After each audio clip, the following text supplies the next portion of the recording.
Hello traders, good day to you all. This is Christopher Glen. Today is the 21st of July 2014.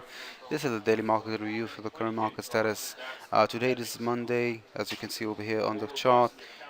We had a bank holiday in Japan, and we can say that all the other assets, all the other indications in the market, the announcements aren't really important. We can say that the market is not really moving anywhere at the moment. First of all, because it is Monday. We do expect to see low liquidity on Monday, and beside that, the announcements, we don't have a specific indication to follow. Tomorrow, it will be a totally different day. Again, not a huge amount of information. We get a Bank of Australia over here, a speech over there that will dictate the potential for interest rate or some other changes in terms of economy. A good potential to catch liquidized Australian dollar in the market. At the moment, the Australian dollar is among the strongest currencies in the market, but there isn't a lot of difference between strong currencies and weak currencies. Therefore, I can't really state that the Australian dollar is a strong currency at the moment. The dollar itself tomorrow will deliver the core CPI. A core CPI indication is a good indication regarding the success of the economy, condition of the economy at the moment, and after that, the existing home sales, which represented the last month indication regarding the home sales.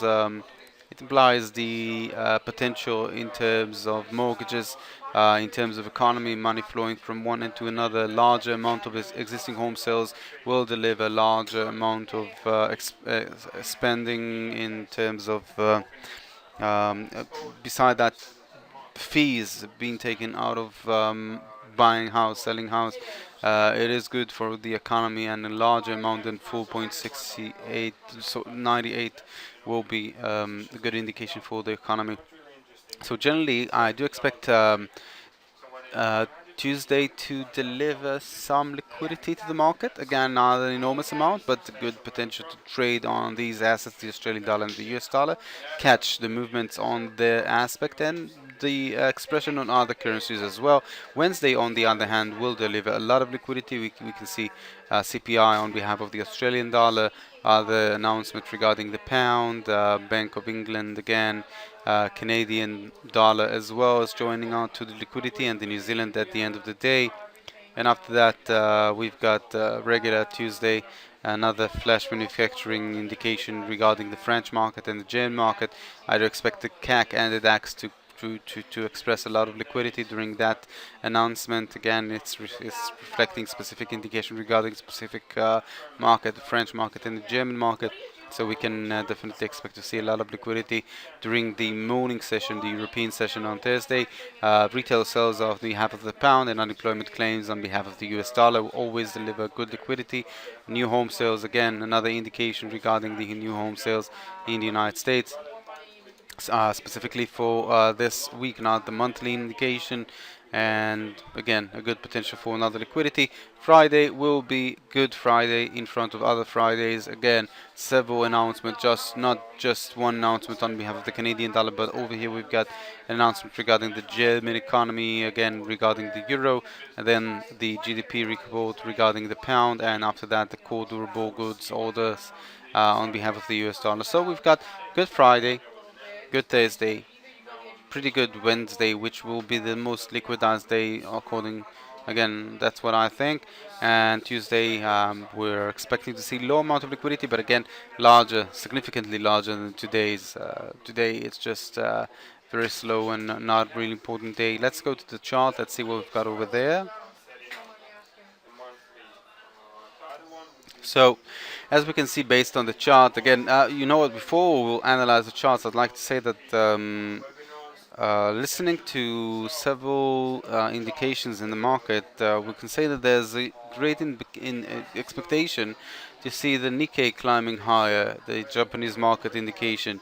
And we know that, let's go and see that. I want to show you.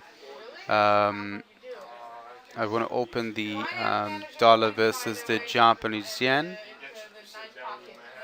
And on top of that, let's see the clean chart. Just 1 second. On top of that, let's add the Nikkei. Oh, sorry.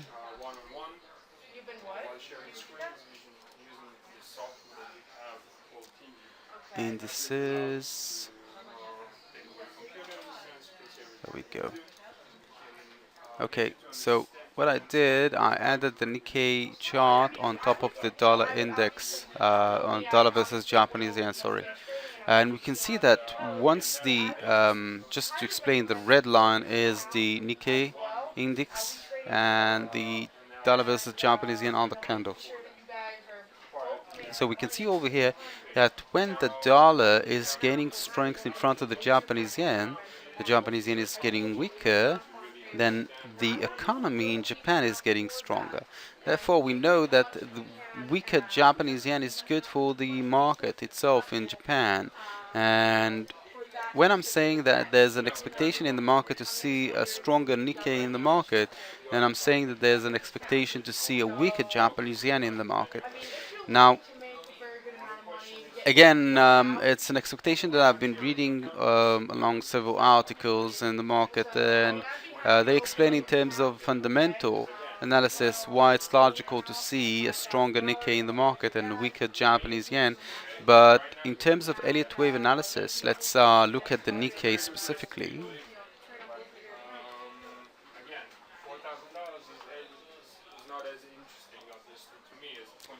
So we can see that in terms of the Elliott wave analysis, we've received an impulse movement climbing higher, and we're in the middle of a corrective pattern structure. Now, I would stay away from the Nikkei because my expectation is to see a continuous of fluctuation level around these levels. I mean, the market should bounce higher and lower around the same levels, and I can't see a significant potential to see a stronger Nikkei and a weaker uh, Japanese yen in the market.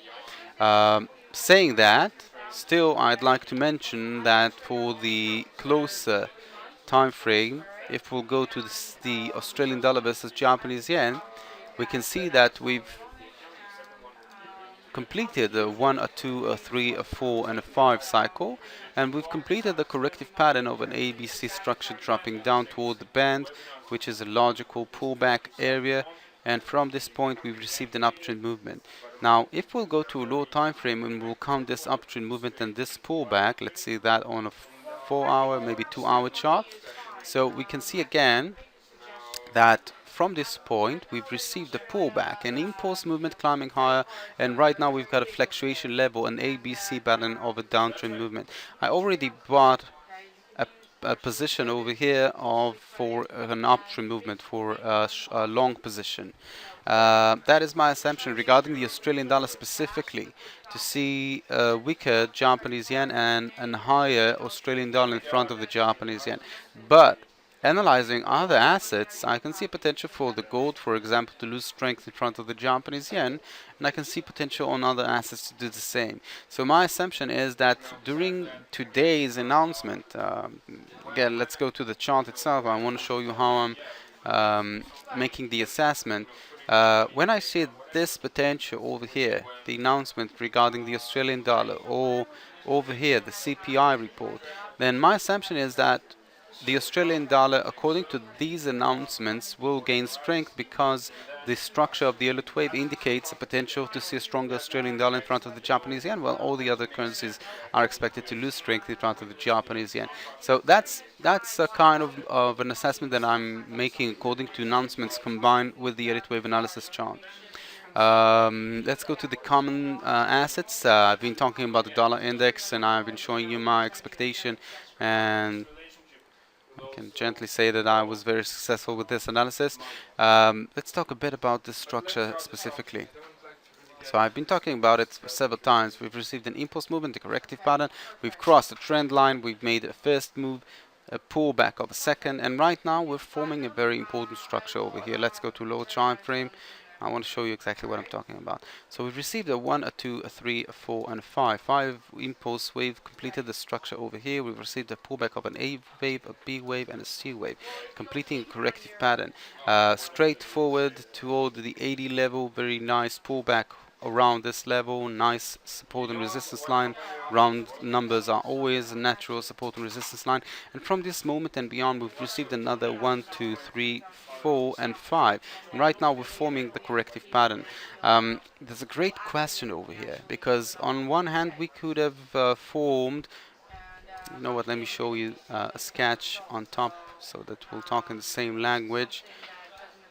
There are two kinds of movements in the market, an impulse movement and a corrective pattern. Of course, we can go into complex corrective patterns or into different structures, X waves and W and Y and so on and so on.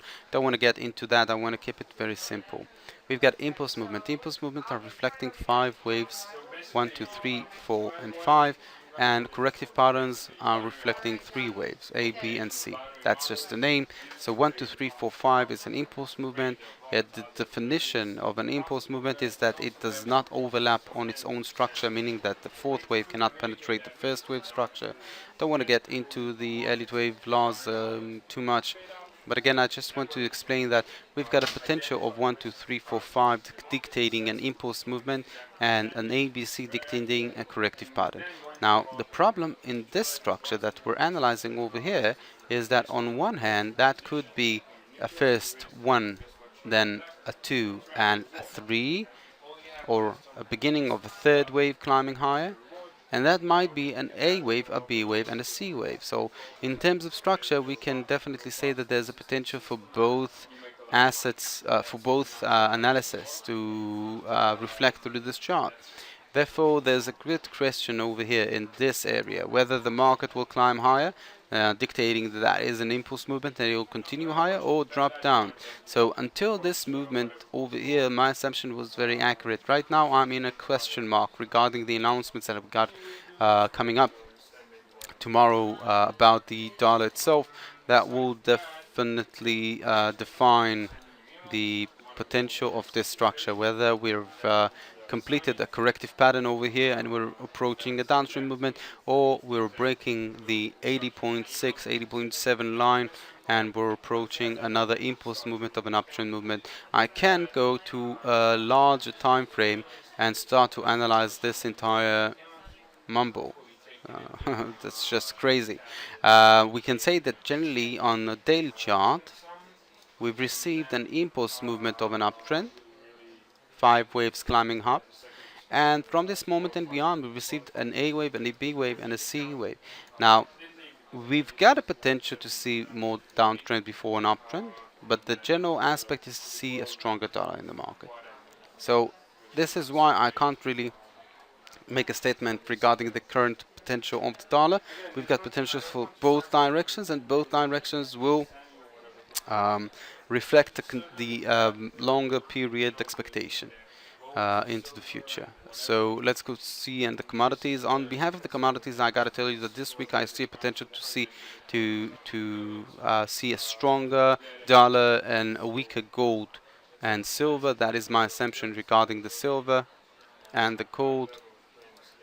Again, a drop down below this trend line will deliver approximately 100 to 150 pips of downtrend movement, and over here as well. So that is the aspect regarding the gold and the silver. That is my assumption regarding this structure, and I'm waiting to see an additional strength on behalf of the dollar to follow a downtrend movement on these assets. But as I told you, based on the dollar index, there's a bit of confusion over there. Now we will need to wait a bit and see what will be reflected through the announcements. Again, looking at the dollar in front of other assets such as the Russian ruble, the Turkish and the South African rand, we can see that we've formed a terrible pullback over here. Let's look at the larger time frame, the daily chart. So based on the daily chart, again, we can see that we formed an impulse movement and we're bouncing back toward the same areas. Again, reflecting the same problematic structure that we received on the dollar index. At the moment, both aspects are logical, downstream movement or an upstream movement. We will need to wait and see. That is the aspect in the market at the moment. As I said at the beginning of the analysis, this Monday is reflecting low amount of liquidity. Of course, the dollar versus the Russian ruble is expected to climb higher because we've got a problematic situation over there in the Ukraine's regarding the airplane that was dropped down, was fired, and we've got a weaker Russian ruble at the moment in the market, and the expectation is to see a higher dollar versus Russian ruble. Again, I would even test the euro versus the Russian ruble, because over there we should have seen a larger movement expressing weakness on behalf of the Russian ruble. I'd like to wish you all the best with your trades. Have a pleasant day, and bye bye.